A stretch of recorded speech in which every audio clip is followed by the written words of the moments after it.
बऱ्याच वर्षांनंतर राज आणि माझी भेट व्यासपीठावरती झाली. आता पंचायत अशी आहे की त्यांनी मला सन्माननीय उद्धव ठाकरे असं बोललेलं आहे.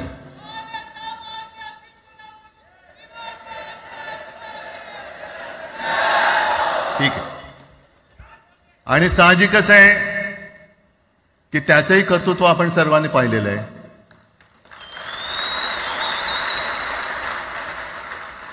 म्हणून माझ्या भाषणाची सुरुवात करताना सन्माननीय राज ठाकरे आणि जमलेल्या माझ्या तमाम मराठी हिंदू बांधवांनो, भगिनींनो आणि मातांनो,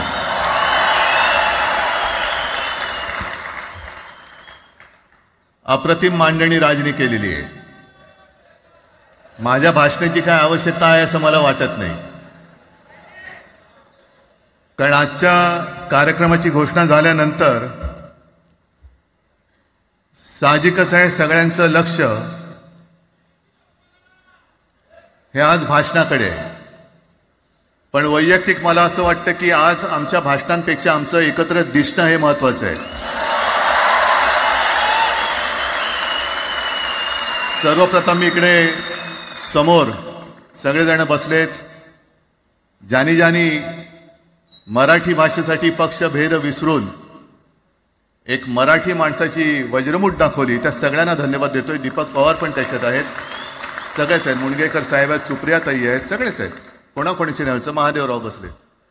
महादेवराव आपल्याला सुद्धा बऱ्याच वर्षांनी पाहिलं. काय वेळेला काय जानकर बी अनजान होते, असं होतं.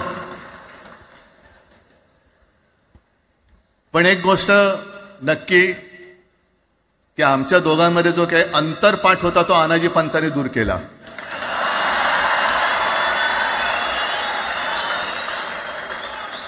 आता अक्षता टाकण्याची काय तुमच्याकडनं अपेक्षा नाहीये.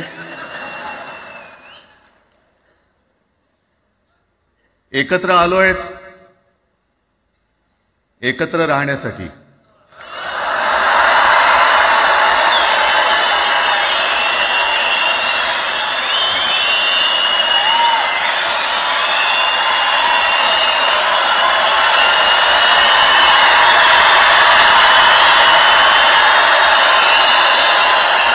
आणि मला कल्पना आहे, आज मला कल्पना आहे की अनेक बुवा महाराज हे बिझी आहेत. कोण लिंब कापतंय, कोण टाचण्या मारतंय, कोण गावी जाऊन अंगारे दुपारे करत असेल, रेडे कापत असतील. त्या सगळ्यांना सांगतो, या सगळ्या भोंदूपणा विरुद्ध माझ्या आजोबांनी लढा दिला होता आणि त्यांचे आम्ही वारसदार म्हणून तुमच्या समोर उभे ठाकलेलो आहोत.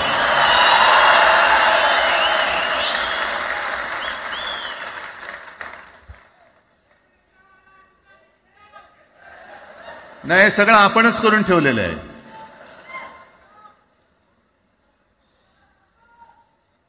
भाषेवरनं जेव्हा एखादा विषय निघतो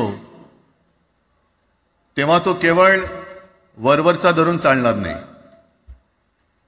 मधल्या काळामध्ये अगदी दोघांनी, म्हणजे मी काय राजनिक आणि आपण सगळ्यांनी या नतद्रष्टांचा अनुभव घेतलेला आहे. वापरायचं आणि फेकून द्यायचं. आता आम्ही दोघं मिळून तुम्हाला फेकून देणार आहोत. आजपर्यंत वापर करून घेतलात. अरे डोक्यावरती जर का शिवसेना प्रमुख नसते तर तुम्हाला ओळखत कोण होतं या महाराष्ट्रामध्ये?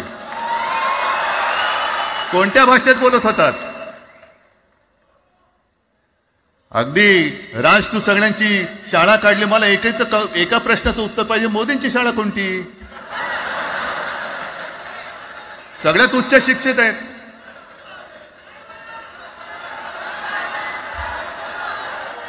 पण हे जे काय यांची मध्यंतर मी बोललो ना, भाजप ही अफवांची फॅक्टरी आहे. मधल्या काळात त्यांनी सुरू केलं होतं. उद्धव ठाकरेंनी हिंदुत्व सोडलं. हिंदुत्व ही कोणत्याही भाषेची मक्तेदारी नाही. आम्ही अस्सल मराठी बोलणारे तुमच्याही पेक्षा जास्त कडवट कट्टर देशाभिमानी हिंदू आहोत. तुम्ही काय आम्हाला हिंदुत्व शिकवताय? अरे 92-93 साली जेव्हा जे काय घडलं, देशद्रोही मातले होते, तेव्हा मुंबईतल्या अमराठी लोकांना सुद्धा हिंदू म्हणून माझ्या शिवसैनिकांनी, शिवसेना प्रमुखांच्या शिवसैनिकांनी व मराठी माणसांनी वाचवलेलं आहे. आणि देवेंद्र फडणवीस आज जे बोललेत, बातम्या आले सगळीकडे, मी इकडे बातम्या आणल्या आहेत. भाषेच्या नावाखाली गुंडगिरी सहन केली जाणार नाही. जर महाराष्ट्रामध्ये मराठी माणूस न्याय मागण्यासाठी आंदोलन करत असेल आणि त्याला जर का तुम्ही गुंड म्हणत असाल, तर आम्ही गुंड आहोत. आम्ही गुंड. न्याय मागणं म्हणजे गुंडगिरी नाहीये. आणि जर का गुंडगिरी केल्याशिवाय तुमच्या दरबारी न्याय मिळत नसेल, तर आम्ही गुंडगिरी करूच.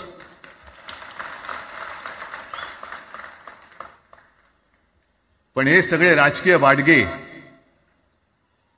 देवेंद्र फडणवीसांची आजचं वक्तव्य म्हणजे मला संयुक्त महाराष्ट्र चळवळीच्या वेळेला सखा पाटलांनी केलेलं एक वक्तव्य आठवते. हे असेच तेव्हाचे, जो दिल्लीत बसतो त्याचे पाय चाटणारे इथले राज्यकर्ते असतात, ते त्यांना मी बाडगे म्हणतोय.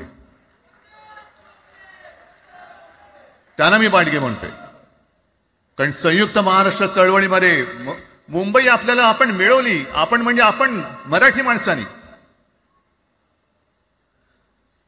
तेव्हाही तत्कालीन जे सत्ताधारी होते, हो अगदी काँग्रेस होतीच ना तेव्हा सत्तेवर,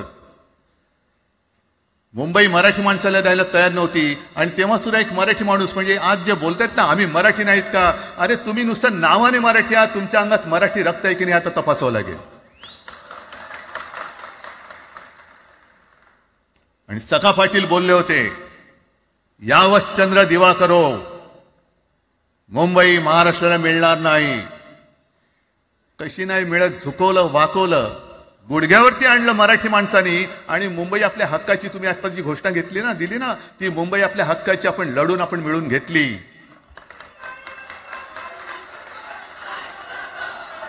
कशासाठी हा सगळा तुम्ही घोळ घालतात?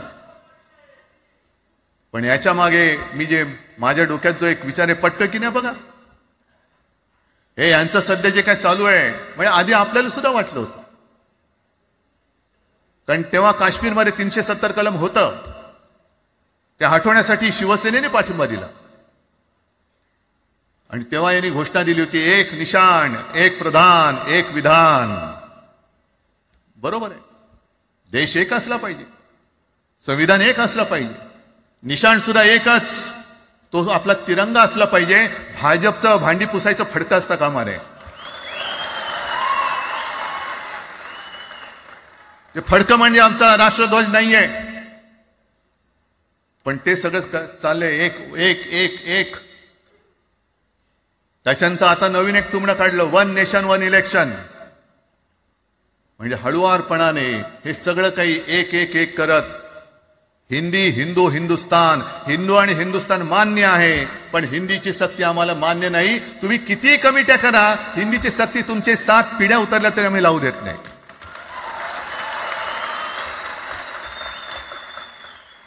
मग एक फेक नरेटिव्ह पसरवायचं.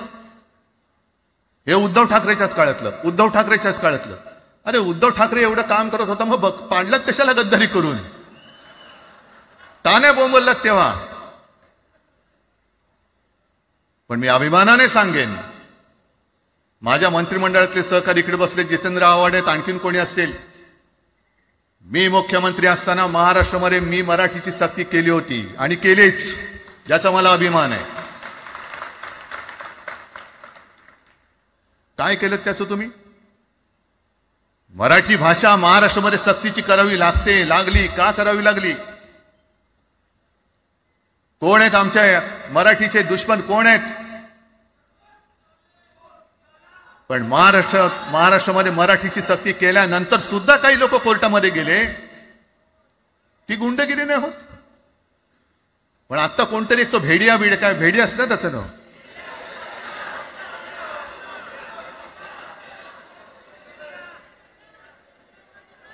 ही यांची सगळी पिल्लावळ आहे. तोडा फोडा आणि राज्य करा. आपण ज्या काही गोष्टी केल्या होत्या, हे म्हणतात म्हणे शिवसेनेने आजपर्यंत काय केलं. शिवसेना म्हणजे आता राज मी तुला असं माझ्यासोबतच घेतो, कारण आपण तेव्हा एकत्रच होतो, आता सुद्धा पुढे एकत्र चाललेलो आहोत. त्याच्यामुळे आपलं सगळं तेव्हाच म्हणतोय, आपला एवढ्या वर्षाचा कालखंड. मराठी माणूस म्हणे मुंबई बाहेर नेला. मराठी माणूस आम्ही मुंबई बाहेर नेला असं जर का तुम्हाला वाटत असेल तर 14 सालानंतर तुम्ही मुंबई आणि महाराष्ट्राचे जे काही लचके तोडलेत, मुंबईतून सगळे उद्योगधंदे, महाराष्ट्रातून उद्योगधंदे सगळे पळवले, आर्थिक केंद्र गेलं, हिरे व्यापार गेला, मोठमोठी ऑफिसेस गेली. आपल्याकडे येणारे उद्योगधंदे जे आपल्या काळात येत होते ते कुठे गेले? मग काय तेवढाच हिंदुस्थान किंवा तेवढाच सगळे हिंदू आहेत? तेवढेच हिंदू आहेत. आम्ही सगळं करत होतो, केलं होतं. पण तुम्ही पहिल्या प्रथम गद्दारी, आमच्यात गद्दारी करवलीत आणि तुम्ही आमचं सरकार पाडलं. ह्याचं कारण तुमचे जे मालक तिकडे बसलेले 2 जण, 2 व्यापारी, त्यांचे बूट चाटण्यासाठी तुम्ही हे सगळं करतात.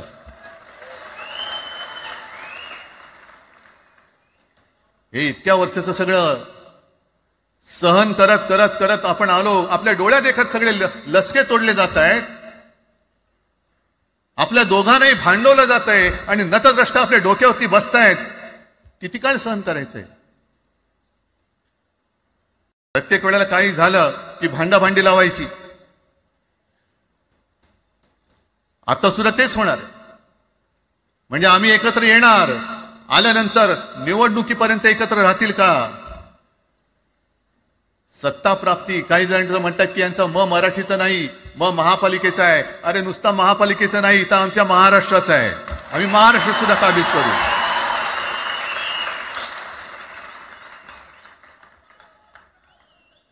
आज तर निवडणुका नाहीयेत. आमची सत्ता, सत्तेवरती जे शिवसेना प्रमुखांनी सांगितलं, अरे सत्ता काय, सत्ता येते आणि सत्ता जाते.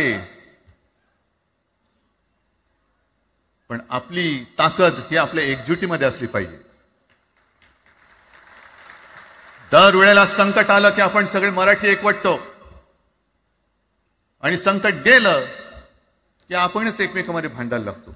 आता नको, हा नतद्रष्टपणा आता करायचा नाहीये, अजिबात करायचं नाहीये.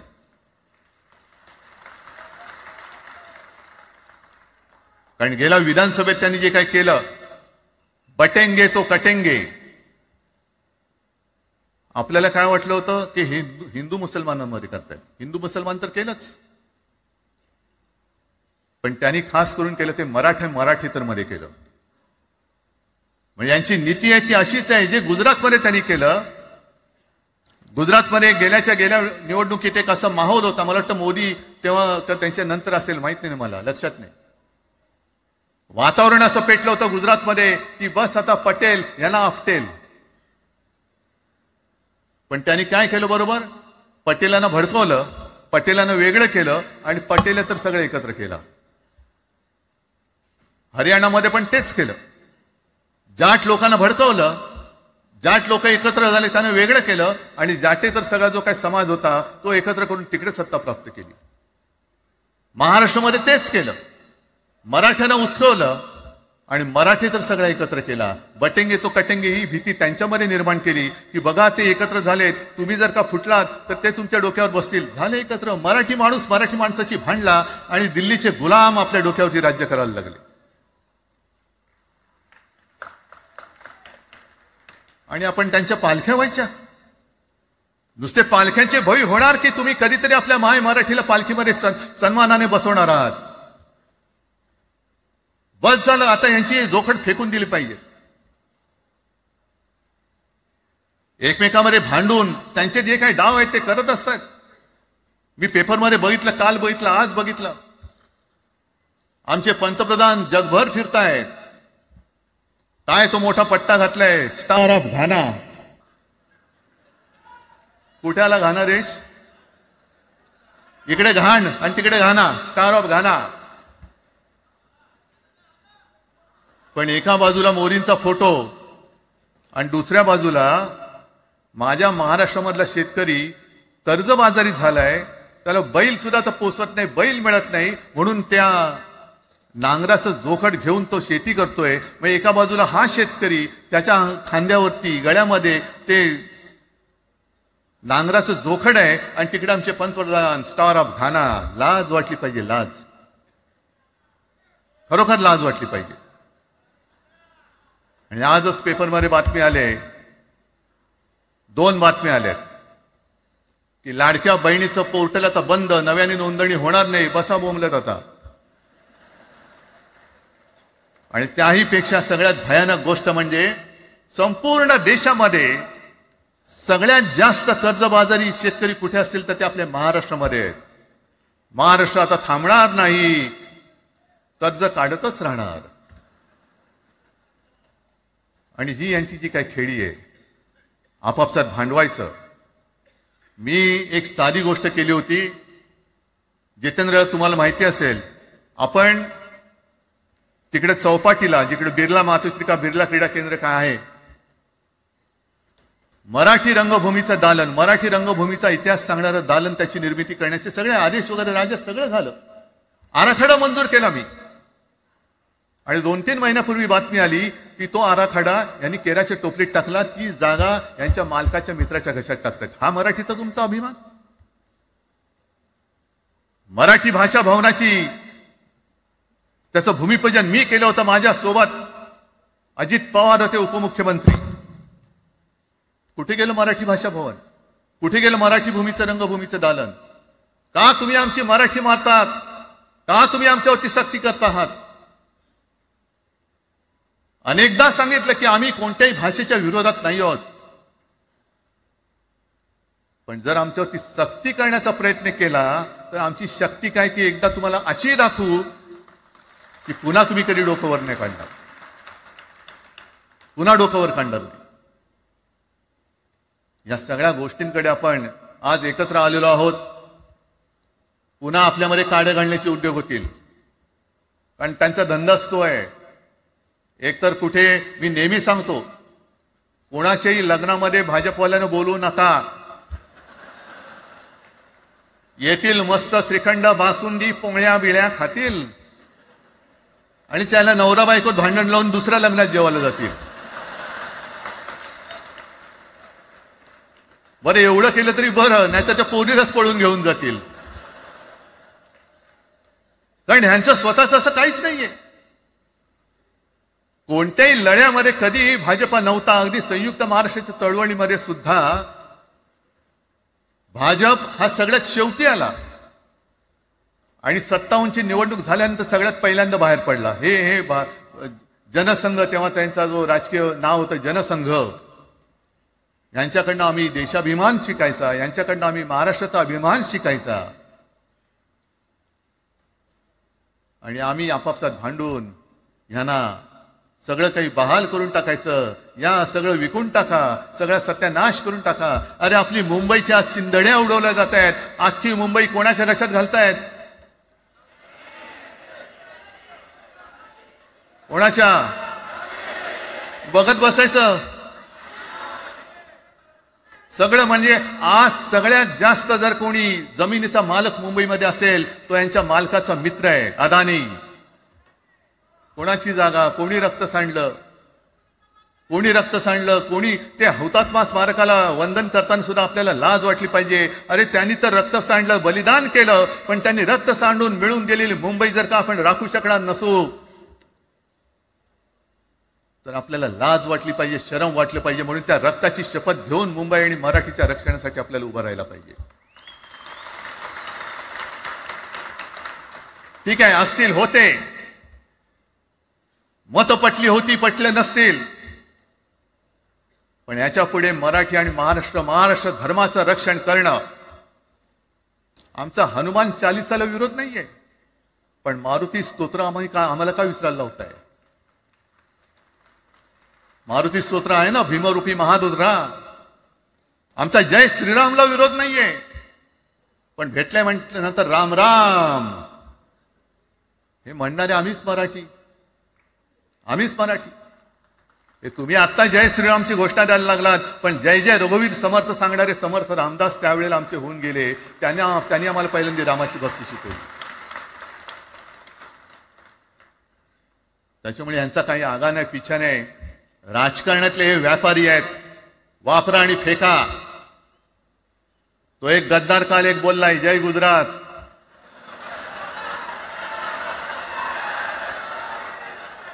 किती लाचारी करायची. तो पुष्पा पिक्चर पाहिलेत तुम्ही सगळ्यांनी, दाढीवरनं हात फिरवून झुकेगा नाही साला. तसे हे गद्दार म्हणतात उठेगा नाही साला. कुछ भी बोलो उठेगा ही नाही. अरे कसं उठणार आहे का तुझ्याकडे उठण्यासारखं? म्हणजे विचार मी म्हणतोय.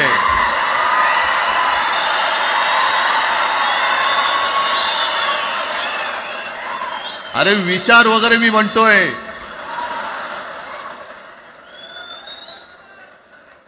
हिंदी भाषेच्या सक्तीला विरोध न करणारा बाळासाहेबांच्या विचाराचा पाईक असू शकेल?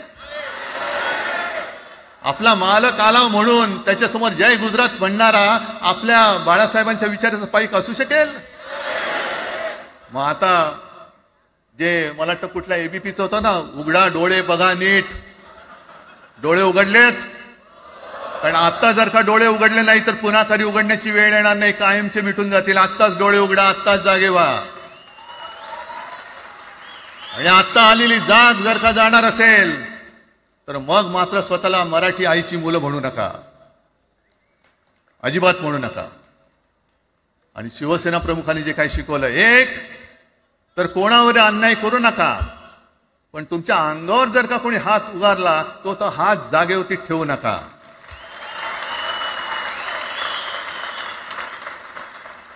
देवेंद्र फडणवीस भाषिक गुंडगिरी सहन करणार नाही तुम्ही म्हणता आहात.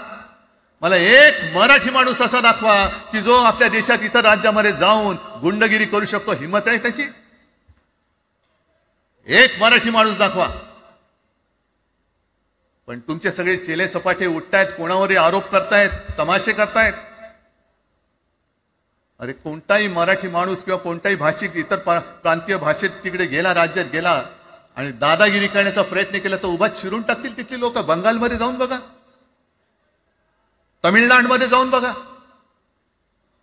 मग आम्ही आमच्या घरामध्ये आमच्या न्याय हक्काची गोष्ट केली, बरं कोणाशी भांडतो आम्ही? इथे सुद्धा काही अमराठी आले असतील, जसं राजने सांगितलं तसे आपले सगळ्यांचे अमराठी अनेक मित्र आहेत. पण त्यांच्यामध्ये आम्ही गुण्या गोविंदाने नांदतोय. मग हे गुण्या गोविंदाने नांदले, एकत्र राहिले तर आपली पोळी कशी भाजली जाईल? म्हणून तुम्ही आमच्या एकजुटीमध्ये विषाचा खडा टाकतात.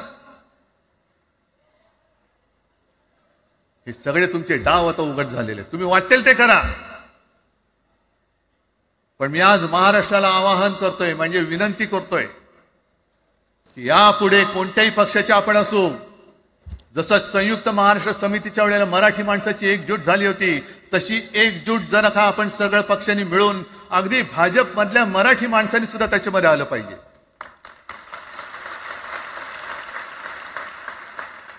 का नाही यायचं? ज्या राज्यामध्ये राहता, ज्या मातीमध्ये तुम्ही जन्माला आला, ज्या आईच्या पोटी जन्म घेतलात,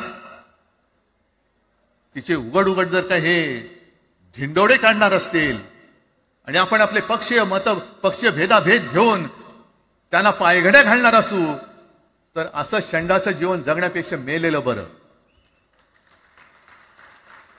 महाराष्ट्र हा शूरांचा आहे, वीरांचा आहे, दगडांचा आहे, पण यांच्यासारखा धोंड्यांचा नाहीये. ही आपण आता एक शपथ घेतली पाहिजे. घेताय तुम्ही? घेतलेत की एकजूट केवळ आमचा कार्यक्रम. मी राजला परवा फोन केला, अरे जसं काय आपल्या पिक्चरचा प्रीमियर होता असं सगळेजण विचारतात आज कसं येऊ. हा प्रीमियर असेल, पण आजपासून सुरुवात झालेली आहे. आजपासून सुरुवात झालेली आहे.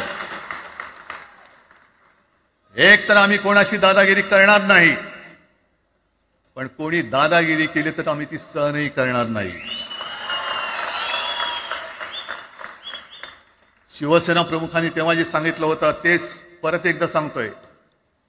मराठा मराठेतर, ब्राह्मण ब्राह्मणेतर, 96 कोळी 92 कोळी स्पृश्य अस्पृश्य, घाटी कोकणी हे सर्व मतभेद भेदाभेद गाडून मराठी माणसाची भक्कम एकजूट बांधा.